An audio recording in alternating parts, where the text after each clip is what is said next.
Hey guys, and welcome back! Let's take a look at Hexodius. Hexodius is an arcade game where you control a little spaceship and fight your way through various missions and worlds.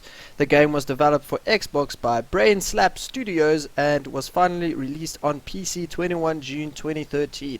It is a Steam game and you can get it for just $10 USD. In the menu we have our story, arcade, leaderboards, help, options and quit. We got our sound options, we got music, sound effects, graphics, not a lot to change, and parameters is just to get the vibration and control settings, all of that stuff down.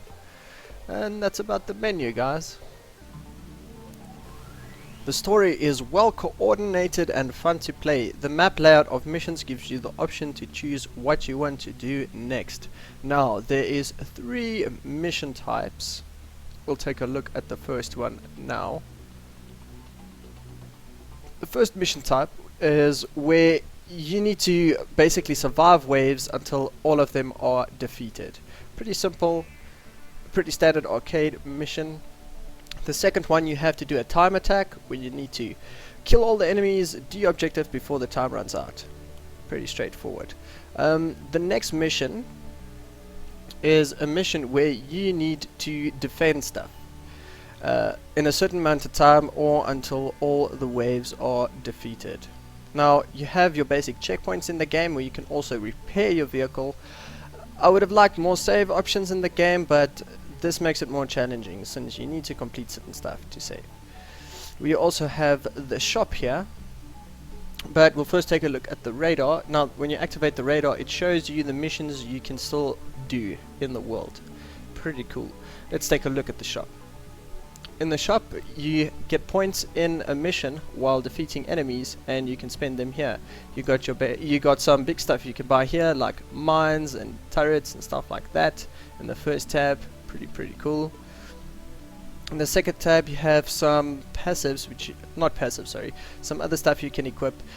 In your third tab you have your passives, which you all know what passives are. They just make you stronger, they're not active abilities.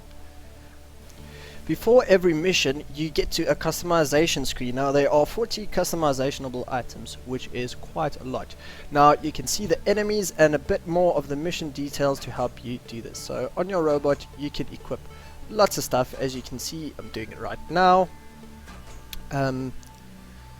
That's active abilities on your robot. Now at the bottom here you can get the unlock order. Now the further you play in the mission, the more XP you get and your abilities gets unlocked in the level, so you can actually change the order.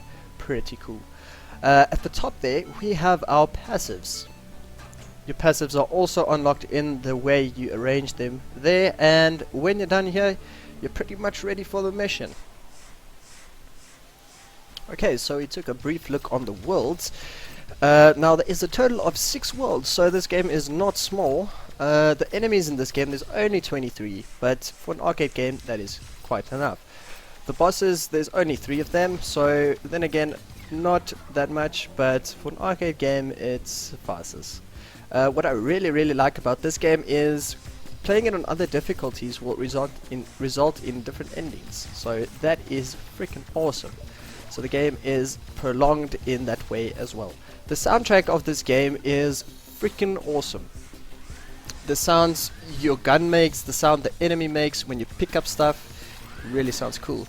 Now when you get hit by something, time slows down and so does the music, so you really get into it. Now I'm playing it with a controller at the moment, which is obviously more fun.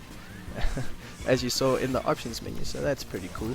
The graphics is not that impressive. It looks shiny and all of that, so it's not that bad. It's an indie game after all, but yeah.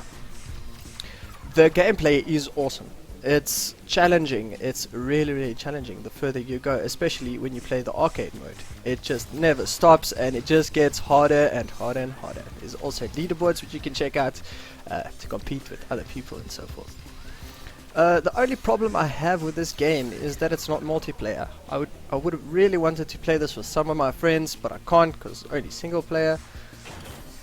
Then again, I think when it's multiplayer it's going to be a bit more easy, maybe a bit more difficult depending on the skill of the other player you're playing with or your skill. So yeah, overall I give this game a 7 out of 10. Go check it out on Steam, it's only $10. It's definitely worth the money. The fun is amazing, so yeah, I've played this game quite some time. And yeah guys, if you like the video, leave a like and subscribe to the channel if you want to see some more. And cheers guys, see you next week for more action.